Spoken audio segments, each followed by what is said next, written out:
दोस्तों cross limited इसका IPO बाजार में आपको 9 सितंबर 2024 से 11 सितंबर 2024 के बीच आता हुआ नजर आएगा। 5 रुपए की इसकी फेस वैल्यू है। प्राइस बैंड 228 से 240 रुपए है। 62 शेयरों का एक लॉट रहेगा। टोटल इशू साइज की फ्रेंड्स बात करें तो 500 करोड़ इनको बाजार से उठाने हैं। 250 करोड़ का फ्रेश इशू है और 250 करोड़ रुपए इन्होंने रखे हैं आपको ऑफर फॉर सेल के लिए। प्रमोटर्स 250 करोड़ लेकर के निकल रहे हैं। बीएसई एनएसई में ये लिस्ट होगा स्टॉक। दोस्तों बात करें क्यूआईबी कैटेगरी की तो यहां पर स्टॉक 50% उनके लिए है। रिटेल कैटेगरी के लिए यहां पर 35% है और एनआईआई एचएनआई के लिए 15% रिजर्व रखा गया है। अदर शेड्यूल डेट की बात करें तो बेसिस ऑफ अलॉटमेंट 12 सितंबर को फाइनल होगा। इनिशिएशन ऑफ रिफंड अगर शेयर नहीं मिलता है तो 13 सितंबर को, और क्रेडिट होगा आपके अकाउंट में। शेयर अगर मिल जाता है तो 13 सितंबर को ही। और एक और कंपनी बाजार में 16 सितंबर 2024 को लिस्ट हो जाएगी फ्रेंड्स, एक नई कंपनी का नाम होगा क्रॉस लिमिटेड। आइए जान लेते हैं इस कंपनी के बारे में कि कंपनी करती क्या। तो दोस्तों अगर आपको अप्लाई करना है रिटेल के लिए एक लॉट के लिए तो 62 शेयर के लिए कम से कम आपको लगाने होंगे 14,880 रुपये, और अगर आप मैक्सिमम में जाएंगे 13 लॉट के लिए 806 शेयरों के लिए 1,93,440। एसएचएनआई में मिनिमम मैक्सिमम 14 और 67 का लॉट है, 868 और 4,154। ये हो जाएगा आपका 2,08,320 और 9,96,960। और BHNI मिनिमम अगर आप 68 शेयर के लिए जाएंगे तो 68 लॉट के लिए तो 4,216 शेयर्स के लिए 10,11,840 रुपये आपको लगाने होंगे। तो ये रहे आपके सामने ये टैली। कंपनी की बात की जाए फ्रेंड्स तो कंपनी एक मैन्युफैक्चरर है और जो कि इस्टेब्लिश हुई थी 1991 में। और ये कंपनी ट्रेलर एक्सल्स और suspension of wide range of high performance forced and precision machine safety critical parts for medium and heavy commercial vehicle. Heavy commercial vehicles और एग्रीकल्चर इक्विपमेंट्स में जो सस्पेंशंस लगते हैं, फोर्स सस्पेंशंस लगते हैं, safety critical parts जो लगते हैं, वो ये कंपनी बेचती है। कंपनी के प्रोडक्ट पोर्टफोलियो में एक्साइल सेफ्ट्स हैं, कंपेनियन फैंगल्स हैं, फ्लैंक्स हैं, एंटी रोल्स बार्स हैं, स्टेबलाइजर्स बार्स हैं, सस्पेंशन लिंकेज है, differential spiders, bevels, gears, planetary carriers, inter axle kits, rear end spindles. तो काफ़ी सारे प्रोडक्ट्स आप देख सकते हैं। कंपनी अपने प्रोडक्ट को major original equipment manufacturer OEM को सप्लाई देती है जो कि ट्रैक्टर वगैरह बनाते हैं और M&HCV भी बनाते हैं। उसके अलावा डोमेस्टिक डीलर्स को देती है, ट्रेलर एक्सल को देती है और सस्पेंशन मैन्युफैक्चरर्स को देती है, जो कि इस तरह से कंपनी अपने प्रोडक्ट को डील कर रही है। Cross limited has ISO 9001:2050 certification जो कि इनकी मैन्युफैक्चरिंग फैसिलिटी में मिला हुआ है, जो कि जमशेदपुर में है झारखंड में। और जो उनकी टोटल कैपेसिटी है with capacity of manufacturing forging weighing up to 40 kg। Production facility के अंदर फोर्जिंग प्रेसेस है, अपसेटिंग लाइंस हैं, फाउंड्री है और हाई प्रिसिशन मशीन है like turning centre, vertical horizontal milling centre. ये इनकी मशीन, इनकी जो प्लांट है उनकी खासियत कंपनी बता रही है। अब कंपनी का कहना है कि इसके पास 528 परमानेंट एम्प्लॉय काम कर रहे हैं। फ्रेंड्स थोड़ी देर के लिए मैं आपको इस कंपनी की वेबसाइट पर लेकर के आ गया हूँ। ये सारे प्रोडक्ट्स आप देख सकते हैं जो कि नॉर्मली ऑटोमोबाइल कंपनियाँ बेचती हैं। ऑटोमोबाइल कंपनियों के जो पार्ट्स हैं, यानी एक ये ऑटो कंपनी है, ऑटो एंसिलरी कंपनी, ऑटो नहीं ऑटो एंसिलरी कंपनी हो गई। आप ये देखिए ये सारे प्रोडक्ट्स ये कंपनी बेच रही है जो कि हैवी इक्विपमेंट्स में ट्रैक्टर्स, एग्रीकल्चरल इक्विपमेंट्स इसमें ये लगाए जा रहे हैं। आपके सामने ये प्रोडक्ट्स मैं आपको शोकेस कर रहा हूँ। आप जब भी फुर्सत मिले तो इसकी वेबसाइट पर जरूर जाइए निवेश करने के पहले। दोस्तों फाइनेंशियल्स की बात करें तो 197 करोड़ का एसेट्स बढ़कर के 250 करोड़, देन 352 करोड़। रेवेन्यू की बात करें 297 करोड़, 489 करोड़, देन 621 करोड़।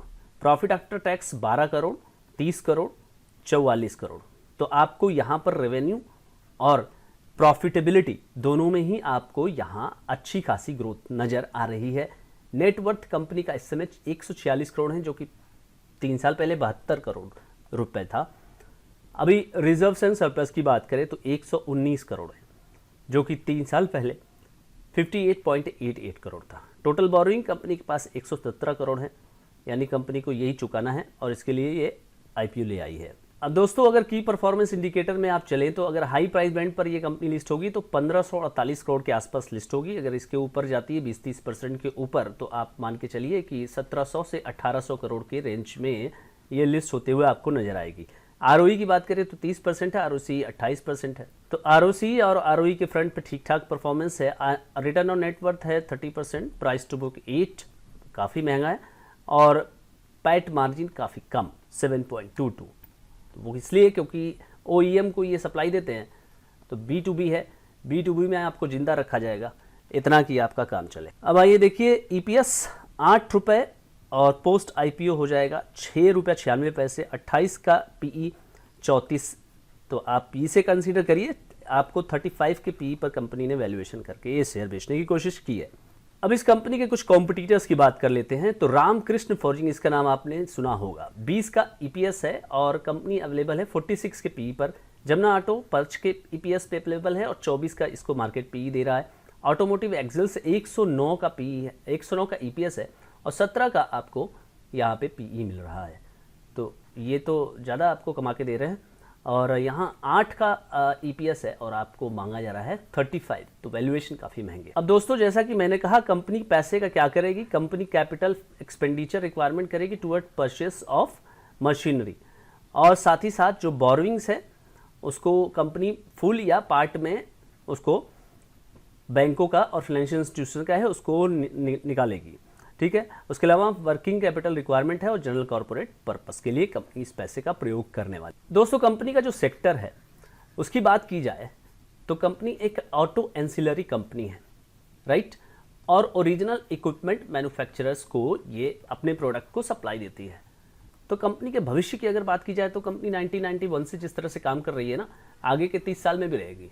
इसका जैसे कि लोग बोलते हैं ना कि ऐसे शेयर में पैसा लगाइए कि जिसमें कि 20 से 30 साल बाद भी वो कंपनी रहे, तो इस तरह की कंपनियां कहीं जाने वाली नहीं हैं। इस तरह की कंपनियां हमेशा रहेंगी, फॉर एवर रहेंगी, और इनको इनके जो B2B वाले जो सेटअप होता है ना, यानी कि ओरिजिनल इक्विपमेंट मैन्युफैक्चरर, वो जिंदा रखेंगे, वो कहीं नहीं जाने देंगे इनको।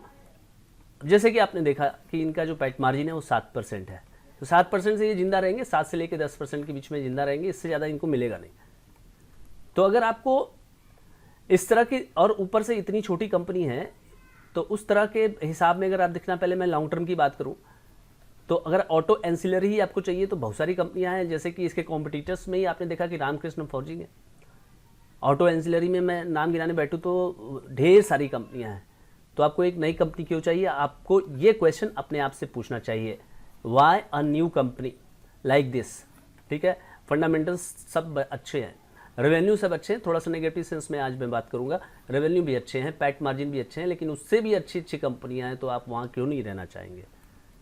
दूसरी बात, लिस्टिंग की बात अगर आप करें तो लिस्टिंग गेन अगर आपको चाहिए तो आपको मिलेगा, क्यों नहीं मिलेगा, इस पर तो आजकल कोई प्रश्न ही नहीं है। तेजी का बाजार है और ज़बरदस्त तरीके से सभी को कुछ ना कुछ बाजार से मिल ही जा रहा है, राइट। तो 10 से 20% की लिस्टिंग गेन हो सकती है, मुझे ऐसा लगता है, क्योंकि मार्केट के लिए 35 के वैल्यूएशन पे यहाँ पे कुछ छोड़ा ही नहीं है कंपनी ने, राइट फ्रेंड्स। तो फ्रेंड्स आई होप कि क्रॉस ने जिस तरह से आपको क्रॉस करने की कोशिश की है, आप देखिए इस IPO को एनालाइज करिए, फाइनेंशियल एडवाइजर से समझिए, उसके बाद ही कोई फैसला लीजिए। चैनल पर नए हैं तो सब्सक्राइब करिए, वीडियो अच्छा लगा तो लाइक शेयर कमेंट करें। Thank you so much friends.